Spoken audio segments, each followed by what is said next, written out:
புதுயுகம் இரவு 8 மணி செய்திகளுக்காக உங்களை வரவேற்பது வினோத்குமார். முதலில் தலைப்புச் செய்திகளை பார்க்கலாம். உலக கார்பன் வெளியீடு 2025ஆம் ஆண்டுக்குள் கட்டுக்குள் கொண்டுவரப்பட வேண்டும். பூமி வெப்பமயமாதலை தடுக்க வளிமண்டலத்தில் உள்ள கார்பன் டை ஆக்சைடை உறிஞ்சுவதற்கான தொழில்நுட்பமும் தேவை என ஐநா விஞ்ஞானிகள் கருத்து.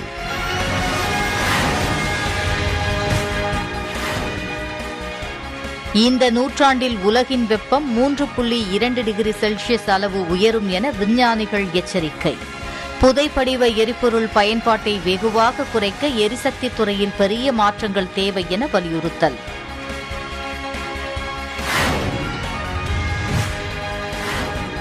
இலங்கையில் நிலவும் பொருளாதார நெருக்கடி குறித்து அடுத்த 2 நாட்களுக்கு நாடாளுமன்றத்தில் விவாதம். இலங்கை அனைத்து கட்சி தலைவர்கள் கூட்டத்தில் முடிவு.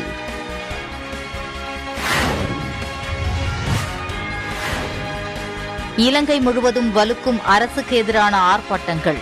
கிறிஸ்தவ அமைப்புகள், பயிற்சி ஆசிரியர்கள், வழக்கறிஞர்கள் என அனைத்து தரப்பினரும் போராட்டம்.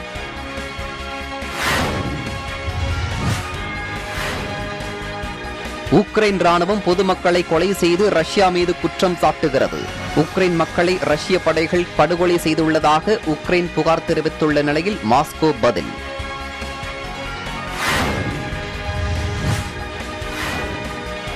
பாகிஸ்தானில் 3 மாதங்களில் நாடாளுமன்ற தேர்தல் நடத்த இயலாது. பாகிஸ்தான் தேர்தல் ஆணையம் திட்டவட்டம்.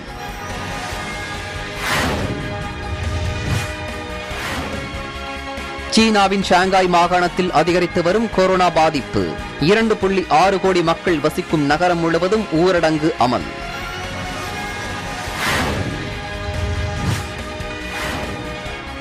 தேசிய அணை பாதுகாப்பு சட்டத்தை முழுமையாக அமல்படுத்த இன்னும் 1 வருடம் ஆகும். மத்திய அரசு உச்சநீதிமன்றத்தில் தகவல்.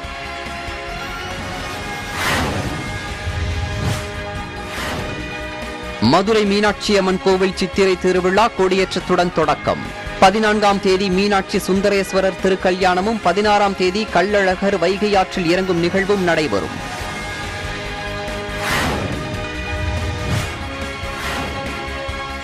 தமிழக பட்ஜெட் கூட்டத்தொடரின் 2ஆம் அமர்வு நாளை தொடங்குகிறது. துறை ரீதியான மானிய கோரிக்கை மீது விவாதம்.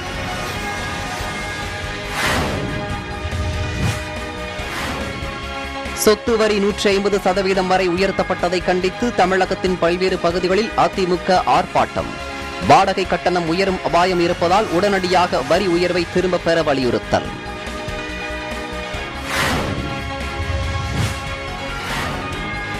சென்னையில் நேற்றிரவு அடுத்தடுத்து 3 ஏடிஎம்களில் கொள்ளை முயற்சி. பணப்பெட்டிகளை உடைக்க முடியாததால் கொள்ளையர்கள் ஏமாற்றம்.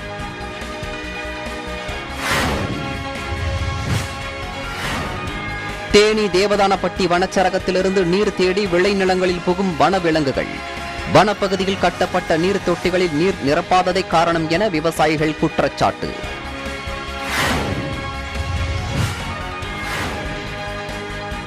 தேனி மாவட்டம் போடி பகுதியில் பீட்ரூட் விளைச்சல் அதிகரிப்பால் விலை குறைவு. கிலோ 7 ரூபாய்க்கு விற்பனையாவதால் விவசாயிகள் கவலை.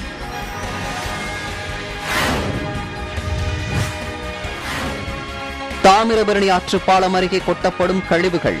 ஆற்றுப்பகுதி குப்பை கிடங்காக மாறும் அவலம்.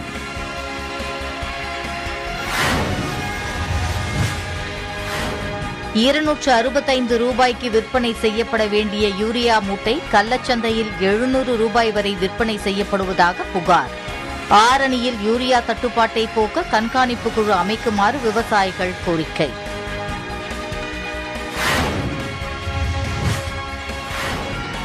புதுச்சேரியில் தமிழ் புத்தாண்டையொட்டி ஏப்ரல் 13 முதல் 16 வரை கடற்கரை திருவிழா. சுற்றுலா பயணிகளை கவரும் வகையில் கொண்டாட சுற்றுலாத்துறை ஏற்பாடு.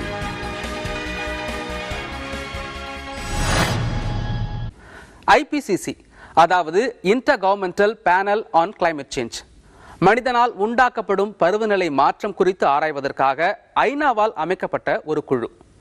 உலக வெப்பமயமாதலுக்கான காரணங்கள் என்ன, அதனால் ஏற்படும் பாதிப்புகள் என்ன, அதனை தடுக்கும் வழிகள் என்பன குறித்து IPCC ஆண்டுதோறும் அறிக்கை வெளியிடுகிறது.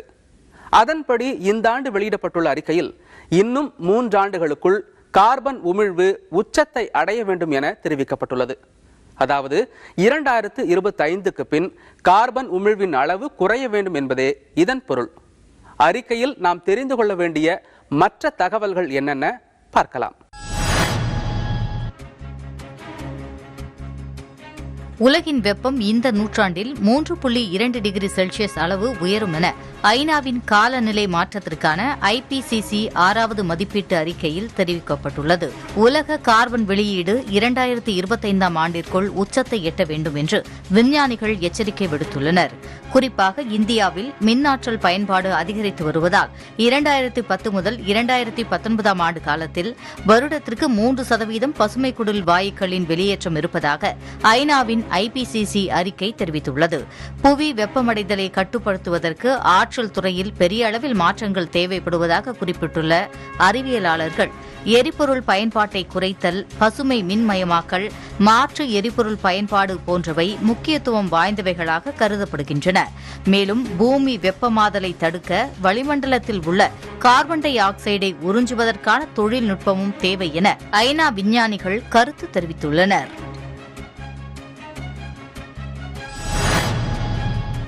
பொதுமக்கள் மீது ரஷ்யா தாக்குதல் நடத்தி வருவதாக உக்ரைன் அரசு தொடர்ந்து குற்றம் சாட்டி வருகிறது.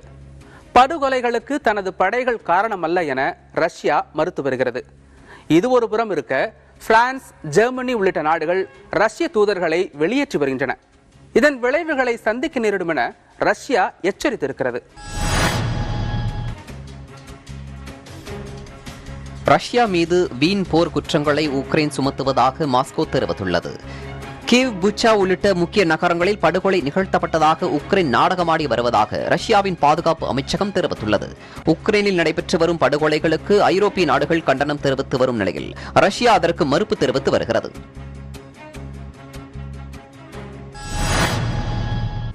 இலங்கையில் மக்கள் பொருளாதார நெருக்கடியால் கடும் துன்பத்துக்கு ஆளாகி வரும் நிலையில் அங்கு நொடிக்கு நொடி அரசியல் மாற்றங்கள் நிகழ்ந்து வருகின்றன. அனைத்து நிகழ்வுகளையும் உன்னிப்பாக கவனித்து வருவதாக இன்டர்நேஷனல் மானிட்டரி ஃபண்ட், அதாவது சர்வதேச நாணய நிதியம் தெரிவித்திருக்கிறது. இலங்கையில் புதிய நிதி அமைச்சராக பதவியேற்றுக் கொண்ட 24 மணி நேரத்திற்குள் அலி சப்ரி பதவி விலகியுள்ளார். சர்வதேச நாணய நிதியத்துடன் திட்டமிடப்பட்ட முக்கியமான பேச்சுவார்த்தை நடைபெற இருந்த நிலையில் நிதி அமைச்சர் பதவி விலகியிருப்பது குறிப்பிடத்தக்கது. இதற்கிடையில் இலங்கையில் நடைபெறும் அரசியல் மாற்றங்களை உன்னிப்பாக கவனித்து வருவதாக சர்வதேச நாணய நிதியம் தெரிவித்துள்ளது.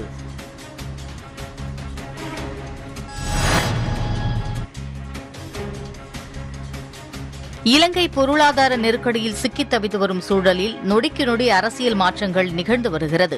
பொருளாதார நெருக்கடி குறித்து விவாதிக்க இலங்கை நாடாளுமன்றம் இன்று கூடிய நிலையில் ராஜபக்சே அரசுக்கான ஆதரவை வாபஸ் பெறுவதாக இலங்கை தொழிலாளர் காங்கிரஸ் கட்சி உறுப்பினர்கள் உட்பட 40க்கும் மேற்பட்ட உறுப்பினர்கள் அறிவித்துள்ளனர். இலங்கை தொழிலாளர் காங்கிரஸ் கட்சியின் ஜீவன் தொண்டமான் சமுதாய உட்கட்டமைப்பு இணை அமைச்சர் பதவியிலிருந்து விலகியுள்ளார்.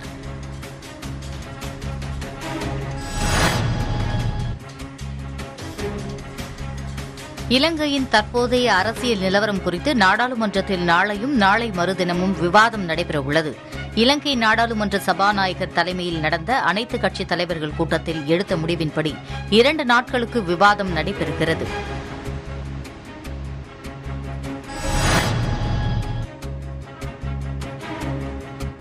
இலங்கையில் பொருளாதார நெருக்கடிகளை சந்தித்து வரும் மக்கள் பல்வேறு இடங்களில் அரசுக்கு எதிராக போராடி வருகின்றனர்.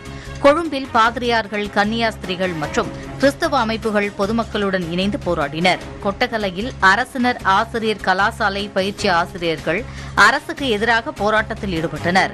ஆர்ப்பாட்டத்தில் வாரிசு வாழ்க்கை நிறுத்து, மக்கள் வாழ்வாதாரத்தில் கை வைக்காதே போன்ற வாசகங்கள் அடங்கிய பதாகைகளையும் ஏந்தியிருந்தனர். இலங்கையைப் போல பாகிஸ்தான் அரசியல் சூழலும் பரபரப்பு நிகழ்ந்ததாகவே உள்ளது. பாகிஸ்தானில் 3 மாதங்களுக்குள் தேர்தல் நடத்துவது சாத்தியம் இல்லை என அந்நாட்டு தேர்தல் ஆணையம் தெரிவித்துள்ளது. பாகிஸ்தானில் நாடாளுமன்றத்தை கலைத்த அதிபர் ஆரிஃப் ஆல்வி 3 மாதங்களுக்குள் தேர்தலை நடத்தவும் உத்தரவிட்டார். தொகுதி வரையறை பணிகளை இன்னும் முடியாத நிலையில் தேர்தல் நடத்துவது சாத்தியமற்றது என அவர் கூறியதாக பாகிஸ்தானின் பிரபல நாளிதழ் கூறியுள்ளது. வாக்காளர் பட்டியல் தயாரிப்பு, தேர்தல் பணியாளர்களுக்கு பயிற்சி என மிகப்பெரிய நடைமுறைகள் உள்ளதாகவும் அவை 3 மாதத்தில் சாத்தியமில்லை என்றும் தேர்தல் அதிகாரி கூறியுள்ளார்.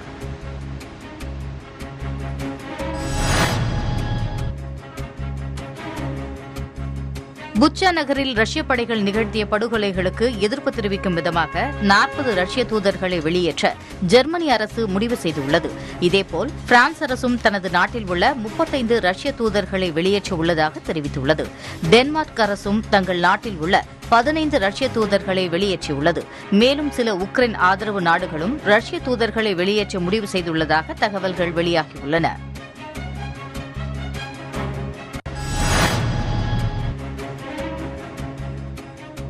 சீனாவில் கொரோனா தொற்று பரவல் கடந்த சில நாட்களாக வேகம் எடுத்துள்ள நிலையில் பல்வேறு பகுதிகளில் பரவலை கட்டுப்படுத்த ஊரடங்கு அமல்படுத்தப்பட்டுள்ளது. குறிப்பாக சீனாவின் ஷாங்காய் மாகாணத்தில் தொற்றின் வேகம் அதிகரித்துள்ளதாக சீன ஊடகங்கள் தகவல் வெளியிட்டுள்ளன. சுமார் 2.6 கோடி மக்கள் வசிக்கும் நகரம் முழுவதும் ஊரடங்கு அமல்படுத்தப்பட்டுள்ளது.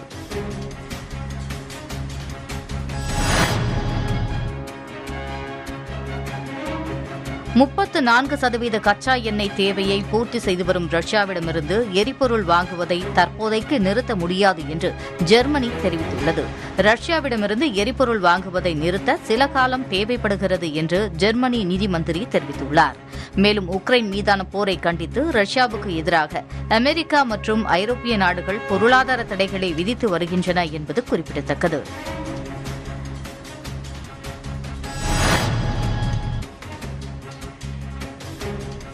உலக மக்கள் தொகையில் 99% மக்கள் தரமற்ற காற்றினை சுவாசித்து வருவதாக உலக சுகாதார அமைப்பு தெரிவித்துள்ளது.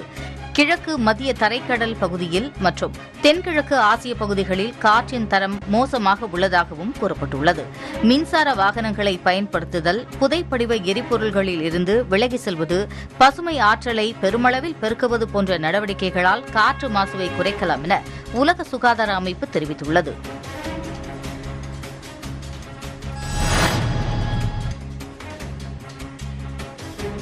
அமெரிக்காவில் 5 வயதுக்கு உட்பட்ட குழந்தைகளுக்கு ஒமிக்ரான் பாதிப்பு குறைவாக இருப்பதாக கேஸ் வெஸ்டர்ன் ரிசர்வ் பல்கலைக்கழக ஆராய்ச்சியாளர்கள் நடத்திய ஆய்வு ஒன்றில் தெரியவந்துள்ளது. XE வகை ஒமிக்ரான் மாறுபாடு 6 முதல் 8 மடங்கு அதிக தொற்று நோய்களை கொண்டுள்ளது எனவும் இதனால் பாதிப்பு எண்ணிக்கை அதிகரிக்கும் என்றும் ஆனால் குழந்தைகளுக்கு பாதிப்பு குறைவாகவே பதிவாகும் என்றும் தெரிவிக்கப்பட்டுள்ளது.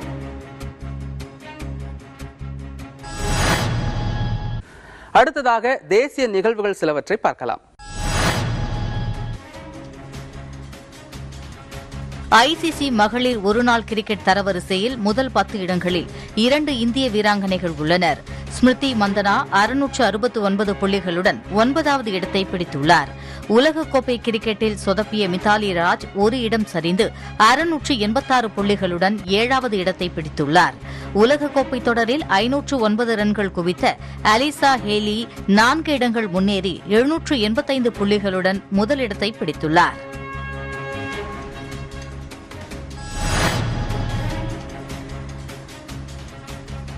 கொரிய பேட்மிண்டன் மகளிர் ஒற்றையர் பிரிவில் இந்தியாவின் மாளவிகா பன்சோத் 2வது சுற்றுக்கு முன்னேறியுள்ளார்.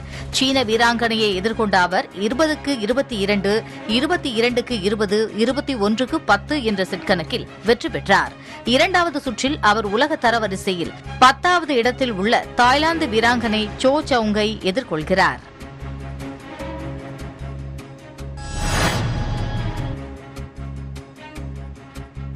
சர்வதேச டேபிள் டென்னிஸ் தரவரிசையில் மகளிர் இரட்டையரில் மணிகா பத்ரா, அர்ச்சனா காமத் ஜோடி டாப் 5 இடங்களுக்குள் நுழைந்துள்ளது. 1501 புள்ளிகளுடன் மணிகா பத்ரா, அர்ச்சனா காமத் ஜோடி 4வது இடத்தை பிடித்துள்ளது. கடந்த வாரம் தோகாவில் நடைபெற்ற சர்வதேச தொடரில் மணிகா பத்ரா, அர்ச்சனா காமத் ஜோடி அரையிறுதி வரை முன்னேறியது குறிப்பிடத்தக்கது. மதுரை என்றாலே நம் நினைவுக்கு வருவது சித்திரை திருவிழா. சைவம், வைணவம் ஆகிய சமயங்களிடையே ஒற்றுமையை ஏற்படுத்தும் நோக்கத்துடன் மன்னர் திருமலை நாயக்கர் காலத்தில் மீனாட்சி சுந்தரேஸ்வரர் திருக்கல்யாணமும் அழகர் ஆற்றில் இறங்கும் திருவிழாவும் இணைக்கப்பட்டு ஒரே விழாவாக கொண்டாடப்பட்டது. பின்னாளில் இத்திருவிழா மதுரையில் வைகை ஆற்றில் இறங்கும்படியான விழாவாக மாற்றியமைக்கப்பட்டது. இதற்காக மீனாட்சியின் அண்ணனான அழகர் தங்கையின் திருமணத்திற்காக வருவதாகவும் வருவதற்குள் திருமணம் முடிந்துவிடவே ஆற்றிலிருந்து அப்படியே திரும்பி விடுவதாக புதிய கதையும் புனையப்பட்டது. உண்மையில் மாண்டூக மகரிஷிக்கும் நாரைக்கும் சாப விமோசனம் அளிக்க அழகர் வைகை ஆற்றில் எழுந்தருள்கிறார் என்பதே திருமலை நாயக்கர் காலத்துக்கு முன்பிருந்த பழைய புராணம். இந்த வருடத்துக்கான சித்திரை திருவிழா இன்று கொடியேற்றத்துடன் தொடங்கியது. 2 ஆண்டுகளுக்கு பிறகு பக்தர்கள் அனுமதியோடு உலக புகழ்பெற்ற மதுரை மீனாட்சி அம்மன் கோவில் சித்திரை திருவிழா கொடியேற்றத்துடன் தொடங்கியது. மதுரை மீனாட்சி அம்மன் கோவில் சித்திரை திருவிழா கொரோனா பாதிப்பு காரணமாக கடந்த 2 ஆண்டுகளாக பக்தர்கள் அனுமதி இல்லாமல் நடைபெற்றது. இந்நிலையில் இந்த ஆண்டு வருகிற 12ஆம் தேதி மீனாட்சி அம்மன் பட்டாபிஷேகம், 13ஆம் தேதி திக்கு விஜயமும் நடைபெறுகிறது. விழாவில் சிகர நிகழ்ச்சியாக தமிழ் புத்தாண்டு தினமான ஏப்ரல் 14ஆம் தேதி மீனாட்சி சுந்தரேஸ்வரர் திருக்கல்யாண வைபவம் நடக்கின்றது. மேலும் விழாவின் முக்கிய நிகழ்வான கள்ளழகர் வைகை ஆற்றில் எழுந்தருளும் நிகழ்வு 16ஆம் தேதி காலை 5:50 முதல் 6:20 மணிக்குள் நடைபெறுகிறது.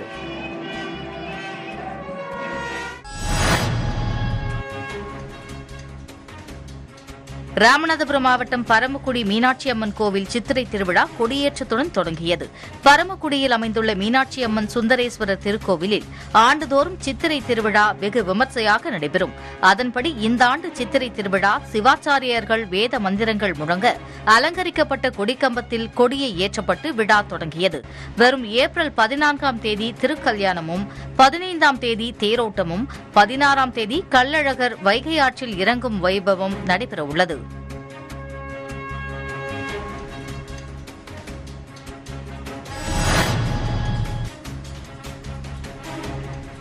தேனி மாவட்டத்தில் உள்ள மேற்கு தொடர்ச்சி மலையில் எரிந்து வரும் காட்டுத்தீயால் நீர் தேடி வனவிலங்குகள் விளைநிலங்களுக்குள் புகுந்து வருகின்றன.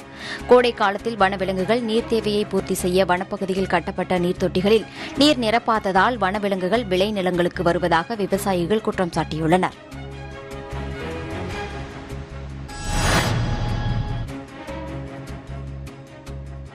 புதுச்சேரியில் தமிழ் புத்தாண்டையொட்டி சுற்றுலாவினரை கவரும் வகையில் ஏப்ரல் 13ஆம் தேதி முதல் 16ஆம் தேதி வரை கடற்கரை திருவிழா கொண்டாடப்பட உள்ளதாக சுற்றுலாத்துறை அமைச்சர் லட்சுமி நாராயணன் தெரிவித்துள்ளார். இதில் இசை நிகழ்ச்சிகள், கருத்தரங்குகள், கட்டுமர படகு போட்டி, மிதிவண்டி, மாரத்தான் போட்டி, கைப்பந்து போட்டி, பட்டம் விடும் நிகழ்ச்சிகளும், அதிகாலை மீன் உணவு தேடல் நிகழ்ச்சிகள் என பல நிகழ்ச்சிகள் சுற்றுலா பயணிகளை கவரும் வகையில் நடத்தப்பட உள்ளதாகவும் அமைச்சர் தெரிவித்தார்.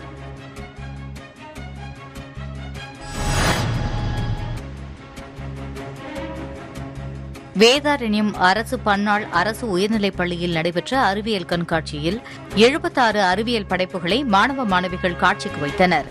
இந்த கண்காட்சியில் 150 மாணவ மாணவிகள் பங்கேற்று 76 அறிவியல் படைப்புகளை காட்சியாக அரங்கேற்றினர். இந்த கண்காட்சியில் சாலை பாதுகாப்பு, தானியங்கி நீர் ஊற்றும் இயந்திரம், சூரிய ஒளி மூலம் தெருவிளக்கு எரிதல், உயிரியல் பூங்கா, சத்துள்ள காய்கறிகள் போன்ற படைப்புகளை மாணவ மாணவிகள் அரங்கேற்றியிருந்தனர். இந்த அறிவியல் கண்காட்சியை 500க்கும் மேற்பட்ட பெற்றோர், கிராம மக்கள், மாணவ மாணவிகள் பார்வையிட்டனர்.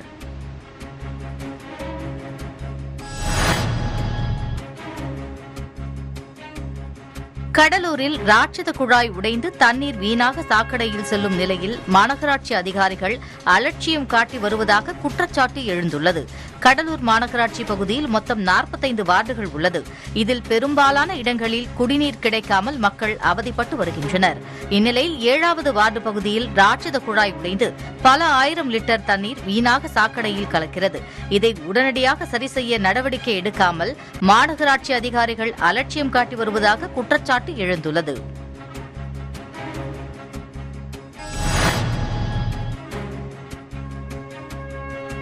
கொடைக்கானல் பேரிஜம் ஏரி சுற்றுலா பகுதிக்கு செல்வதற்கான நுழைவு கட்டணம் உயர்த்தப்பட்டுள்ளது. திண்டுக்கல் மாவட்டம் கொடைக்கானல் மேல்மலை அடர் வன பகுதிக்குள் அமைந்துள்ளது பேரிஜம் ஏரி. இதில் வாகனங்களில் செல்ல வனத்துறை கட்டணம் வசூலித்து வருகிறது. சிறிய வாகனங்களுக்கு 200 ரூபாயாக இருந்த கட்டணம் தற்பொழுது 300 ரூபாயாகவும், பெரிய வாகனங்களுக்கு 300 ரூபாயாக இருந்த கட்டணம் தற்பொழுது 500 ரூபாயாகவும் உயர்த்தப்பட்டுள்ளதாக வனத்துறை அறிவித்துள்ளது. கட்டண உயர்வு இன்று முதல் அமலுக்கு வருவதாகவும் வனத்துறை தெரிவித்துள்ளது.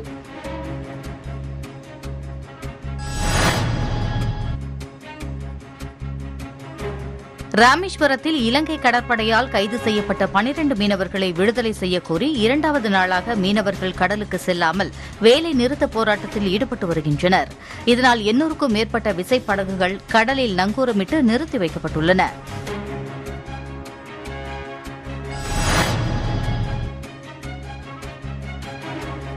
நாகை மாவட்டம் வேதாரண்யத்தை அடுத்துள்ள பிறந்தியங்கரையில் வசிக்கும் மண்பாண்ட தொழிலாளர்கள் தாங்கள் தொழில் செய்ய தேவையான களிமண்ணை எடுக்க அரசு அனுமதி வழங்க வேண்டும் என வலியுறுத்தியுள்ளனர். தற்போது கிராமங்களில் உள்ள கோவில்களில் திருவிழாக்கள் தொடங்கியுள்ளதால் தொடர்ந்து தொழிலை செய்ய தேவையான களிமண் எடுப்பதற்கு அரசு அனுமதி அளிப்பதுடன் வங்கி மூலம் குறைந்த வட்டியில் கடன் வழங்க வேண்டும் என மண் தொழிலாளர்கள் கோரிக்கை வைத்துள்ளனர்.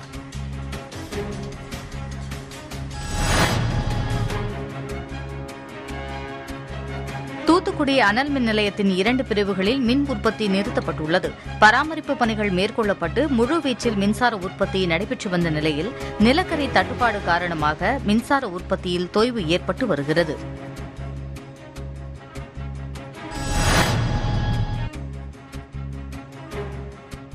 கொடைக்கானல் சுற்றுவட்டார பகுதிகளில் முகாமிட்டுள்ள காட்டு யானைகள் விவசாய நிலங்களை சேதப்படுத்தி வருவதால் விவசாயிகள் அச்சமடைந்துள்ளனர்.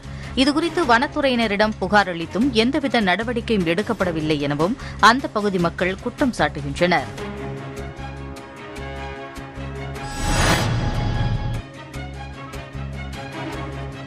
சென்னை மாநகராட்சி 2022-2023 ஆண்டிற்கான பட்ஜெட் வருகின்ற 9ஆம் தேதி தாக்கல் செய்யப்படும் என மேயர் பிரியா அறிவித்துள்ளார். வரவு செலவு திட்டத்தின் மீதான விவாதம் அன்றைய தினமே நடைபெற்று கூட்ட இறுதியில் 2022-2023 ஆண்டிற்கான வரவு செலவு திட்டத்திற்கு ஒப்புதல் அளிக்கப்படுகிறது. பின்னர் தீர்மானங்களாக நிறைவேற்றப்பட வேண்டிய பொருட்கள் எடுத்துக் கொள்ளப்படும் என தெரிவிக்கப்பட்டுள்ளது.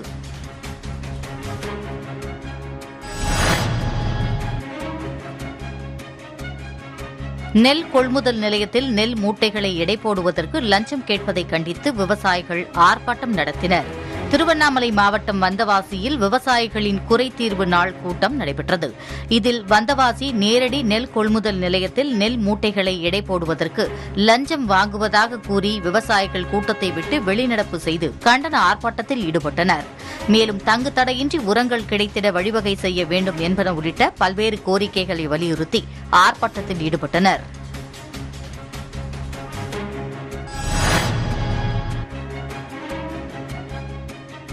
தேனி மாவட்டத்தில் பீட்ரூட் விளைச்சல் அதிகரித்துள்ள போதிலும் விலை குறைந்துள்ளதால் விவசாயிகள் வேதனையடைந்துள்ளனர். தற்பொழுது கேரளா உள்ளிட்ட வெளி மாநில வியாபாரிகளின் வரத்து குறைவாலும் விளைச்சல் அதிகரிப்பாலும் 1 கிலோ பீட்ரூட் 5 ரூபாய் முதல் 7 ரூபாய் வரை மட்டுமே விற்பனையாகிறது.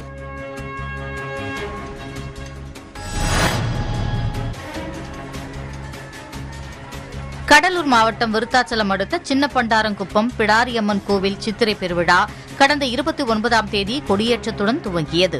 இதன் முக்கிய நிகழ்ச்சியான தாலி காணிக்கை செலுத்தும் விழாவில் கர்ப்பிணிகள் சுகப்பிரசவத்தில் குழந்தை பிறக்க வேண்டியும் குழந்தைகள் நோயின்றி வாழ வேண்டியும் தங்களின் தாலியை கழற்றி குங்குமம், மஞ்சள், பூஜை பொருட்களுடன் காணிக்கையாக செலுத்தினர். அதன்பின் வெறும் மஞ்சள் கயிற்றை மட்டுமே அணிவதை வழக்கமாக கொண்டுள்ளனர்.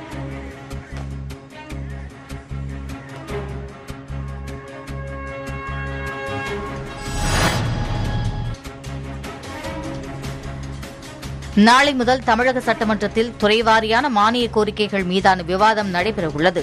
சட்டமன்ற பேரவையில் 2022-2023 ஆண்டிற்கான நிதிநிலை அறிக்கை மார்ச் 18ஆம் தேதியும் வேளாண்மை மற்றும் உழவர் நலத்துறைக்கான நிதிநிலை அறிக்கை 19ஆம் தேதியும் தாக்கல் செய்யப்பட்டது. இவற்றின் மீதான விவாதங்கள் நடைபெற்றன. இதன் தொடர்ச்சியாக துறைவாரியான மானிய கோரிக்கை மீதான விவாதங்களுக்கான சட்டப்பேரவை கூட்டத்தொடர் நாளை முதல் அடுத்த மாதம் 10ஆம் தேதி வரை நடைபெறவுள்ளது.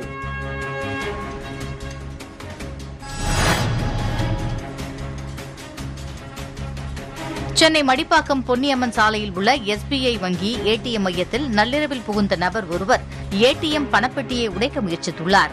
ஆனால் உடைக்க முடியாததால் அதே சாலையில் உள்ள மற்றொரு SBI ஏடிஎம்மிலும் 3வதாக கனரா வங்கி ஏடிஎம்மிலும் புகுந்து பணப்பெட்டியை உடைக்க முயன்றும் முடியாததால் சென்றுவிட்டார். இதையடுத்து வந்த போலீசார் சிசிடிவி கேமராக்களில் பதிவான காட்சிகளை ஆய்வு செய்து கொள்ளை முயற்சியில் ஈடுபட்ட நபரை தேடி வருகின்றனர். உலகின் மிக உயரமான முருகன் சிலை சேலம் மாவட்டம் ஆத்தூர் அருகே உள்ள புத்திர கவுண்டன்பாளையத்தில் அமைக்கப்பட்டுள்ளது. இந்த கோவிலில் யாக கால பூஜையுடன் கும்பாபிஷேக விழாவிற்கான ஏற்பாடுகள் தீவிரமாக நடைபெற்று வருகிறது.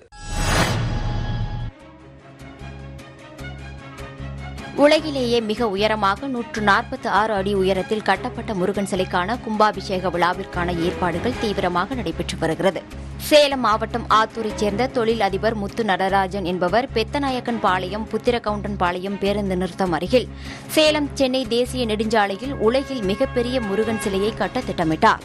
அதன்படி மலேசிய முருகன் சிலையை வடிவமைத்த ஸ்தபதி தியாகராஜன் என்பவரை அழைத்து உலகிலேயே மிகப்பெரிய முருகன் சிலையை 3 கோடி ரூபாய் மதிப்பில் அமைக்கும் பணியை தொடங்கினார். தற்போது அனைத்து பணிகளும் முடிவற்ற நிலையில் ஏப்ரல் 6ஆம் தேதி கும்பாபிஷேகம் நடைபெறும் என திருப்பணிக்குழு நிர்வாக இயக்குநர் ஸ்ரீதர் தெரிவித்திருந்தார். தொடர்ந்து நாளை நடைபெறும் கும்பாபிஷேக விழாவையொட்டி 4 கால யாக பூஜை நடைபெற்று வருகிறது. வளிமண்டல கீழடுக்கு சுழற்சி மற்றும் வெப்பச்சலனம் காரணமாக தமிழகத்தின் பல பகுதிகளில் மழை பெய்து குளிர்ச்சியான சூழல் நிலவியது. கோடை வெப்பத்தால் தவித்து வந்த மக்களுக்கும் பயிர் நடவு செய்திருந்த விவசாயிகளுக்கும் இந்த மழை மகிழ்ச்சியை அளித்துள்ளது. தென் தமிழகம் மற்றும் மேற்கு தொடர்ச்சி மலையை ஒட்டிய மாவட்டங்களில் ஓரிரு இடங்களில் லேசான மழைக்கு வாய்ப்புள்ளதாக சென்னை வானிலை ஆய்வு மையம் தெரிவித்துள்ளது. உள் தமிழக பகுதிகளில் நிலவும் வளிமண்டல மேலடுக்கு சுழற்சி மற்றும் வெப்பச்சலனம் காரணமாக மேற்கு தொடர்ச்சி மலையை ஒட்டிய மாவட்டங்களில் மழை பெய்யக்கூடும் என்றும், நாளை டெல்டா மாவட்டங்கள், கன்னியாகுமரி, திருநெல்வேலி, தூத்துக்குடி மற்றும் காரைக்கால் பகுதிகளில் ஓரிரு இடங்களில் இடி மின்னலுடன் மழை பெய்யக்கூடும் என சென்னை வானிலை ஆய்வு மையம் தெரிவித்துள்ளது. சென்னையை பொறுத்தவரை அடுத்த 48 மணி நேரத்திற்கு வானம் மேகமூட்டத்துடன் காணப்படும் என்றும், அதிகபட்ச 35 டிகிரி செல்சியஸ் வரை வெப்பநிலை நிலவும் எனவும் தெரிவிக்கப்பட்டுள்ளது.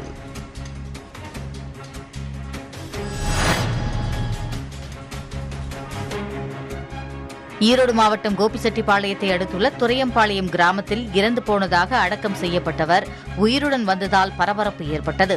இந்த கிராமத்தைச் சேர்ந்த மூர்த்தி என்பவர் கடந்த சில மாதங்களுக்கு முன் கரும்பு வெட்டும் வேலைக்கு சென்ற நிலையில் வீடு திரும்பவில்லை. இந்நிலையில் கடந்த 31ஆம் தேதி சத்தியமங்கலம் பேருந்து நிலைய பகுதியில் சுமார் 55 வயது மதிக்கத்தக்க ஆண் சடலம் கிடப்பதாக உறவினர்களுக்கு தகவல் கிடைத்துள்ளது. சடலம் அழுகிய நிலையில் இருந்ததால் உறவினர்கள் இறுதி சடங்கு செய்துள்ளனர். இந்நிலையில் இறந்து போனதாக கூறி அடக்கம் செய்யப்பட்ட மூர்த்தி நேற்று வீடு திரும்பியதால் பரபரப்பு ஏற்பட்டது.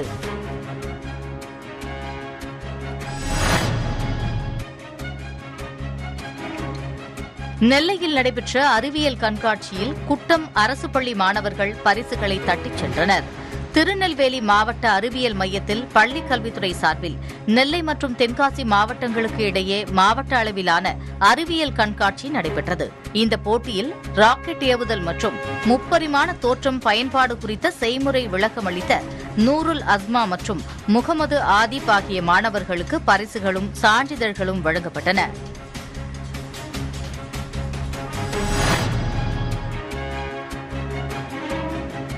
தமிழக அரசின் புதிய கல்விக் கொள்கையை வடிவமைக்க வல்லுநர்கள் அடங்கிய குழு அமைக்கப்பட்டுள்ளது. டெல்லி உயர்நீதிமன்ற முன்னாள் தலைமை நீதிபதி முருகேசன் தலைமையில் யூனிசெஃப் நிறுவனத்தின் முன்னாள் சிறப்பு கல்வி அலுவலர் அருணா ரத்னம், உலக சதுரங்க சாம்பியன் விஸ்வநாதன் ஆனந்த் உள்ளிட்டோர் இடம்பெற்றுள்ளனர். இந்த குழுவானது புதிய கல்விக் கொள்கையை வடிவமைத்து ஓராண்டு காலத்திற்குள் தனது பரிந்துரையை அரசுக்கு அளிக்கும் என தெரிவிக்கப்பட்டுள்ளது.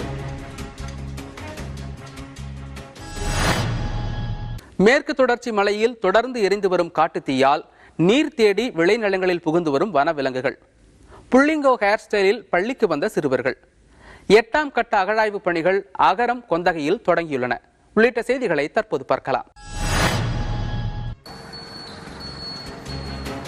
திருவண்ணாமலை மாவட்டம் ஆரணியை சுற்றியுள்ள 17 யூரியா கடைகளில் யூரியா மூட்டை தட்டுப்பாடு நிலவி வருவதாக கூறப்படுகிறது. 265 ரூபாய் விற்பனை செய்ய வேண்டிய யூரியா மூட்டை 650 700 ரூபாய்க்கு கள்ளச்சந்தையில் விற்பனை செய்யப்படுவதால் விவசாயிகள் பாதிப்படைந்துள்ளதாக கூறுகின்றனர். இதற்கு வேளாண்மைத்துறை அதிகாரிகள் உடந்தையாக உள்ளதாக கூறி விவசாயிகள் கண்ணை கட்டிக்கொண்டு கடை உரிமையாளர்களிடம் யூரியா கேட்பது போன்றும் அதற்கு வியாபாரிகள் மறுப்பது போன்று நடித்து காட்டி வேளாண்மைத்துறை அலுவலகம் முன்பு விவசாயிகள் போராட்டத்தில் ஈடுபட்டனர். மேலும் யூரியா தட்டுப்பாட்டை போக்க கண்காணிப்பு குழு அமைக்க வேண்டும் என கோரிக்கை விடுத்தனர். இந்த யூரியா தேவைக்கு அதிகமாக வழங்கப்பட்டோம். மாவட்டம் விட்டு மாவட்டம் யூரியா செல்கிறது, மாவட்டத்துக்குள்ளே பயன்படுத்தப்படுகிறது. இதை கண்காணிக்க ஒரு குழு அமைக்க வேண்டும். இந்த குழுவானது அறிக்கையை ஏப்ரல் 25க்குள் அளிக்க வேண்டும் என கூறுகிறது.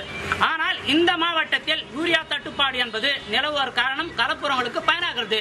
10ஆம் நம்பர் 12ஆம் நம்பர் உரங்களுக்கு பயனாகும் பொழுது உண்மையான நேரடியாக யூரியா பயன்பாடு எங்களுக்கு பதுக்கப்படுகிறது. செங்கல்பட்டு மாவட்டம் திருப்போரூர் ஒன்றியம் மாம்பாக்கம் ஊராட்சியில் உள்ள பள்ளிகளில் புல்லிங்கோ ஹேர் ஸ்டைலில் முடிவைத்திருந்த மாணவர்களின் தலைமுடியை ஊராட்சி மன்ற தலைவர் முடித்திருத்தும் தொழிலாளர்கள் உதவியுடன் வெட்டினார். சுமார் 300 மாணவர்களுக்கு முடி வெட்டிவிடப்பட்டன.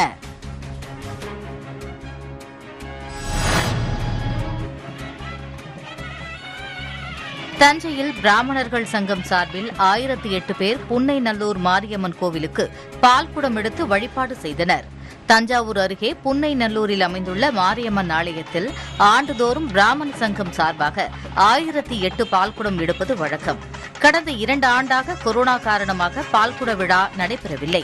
இந்நிலையில் இந்த ஆண்டு நடைபெற்ற 1008 பால்குட விழாவில் தமிழகத்தின் பல்வேறு பகுதிகளைச் சேர்ந்த பிராமணர்கள் பால்குடம் எடுத்து தங்களுடைய நேர்த்திக் கடன்களை செலுத்தினர்.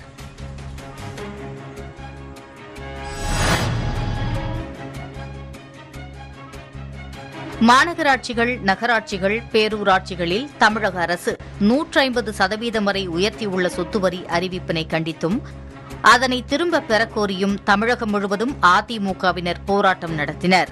சென்னை வள்ளுவர் கோட்டத்தில் அதிமுக ஒருங்கிணைப்பாளர் ஓ பன்னீர்செல்வம் தலைமையில் போராட்டம் நடைபெற்றது. திருச்சி மாநகரில் ரயில்வே சந்திப்பு எதிரே எதிர்க்கட்சித் தலைவர் எடப்பாடி பழனிசாமி தலைமையில் அதிமுகவினர் போராட்டம் செய்தனர். அப்போது பேசிய அவர் திமுக அரசு மக்களை பற்றி சிந்திக்காத அரசாக உள்ளது என குற்றம் சாட்டினார். தஞ்சாவூரில் அதிமுக துணை ஒருங்கிணைப்பாளர் வைத்திலிங்கம் தலைமையில் சொத்து வரி உயர்வுக்கு எதிர்ப்பு தெரிவித்து கண்டன ஆர்ப்பாட்டம் நடைபெற்றது. இதேபோல புதுக்கோட்டையில் அதிமுக சார்பில் முன்னாள் சுகாதாரத்துறை அமைச்சர் விஜயபாஸ்கர் தலைமையில் ஆர்ப்பாட்டம் நடைபெற்றது.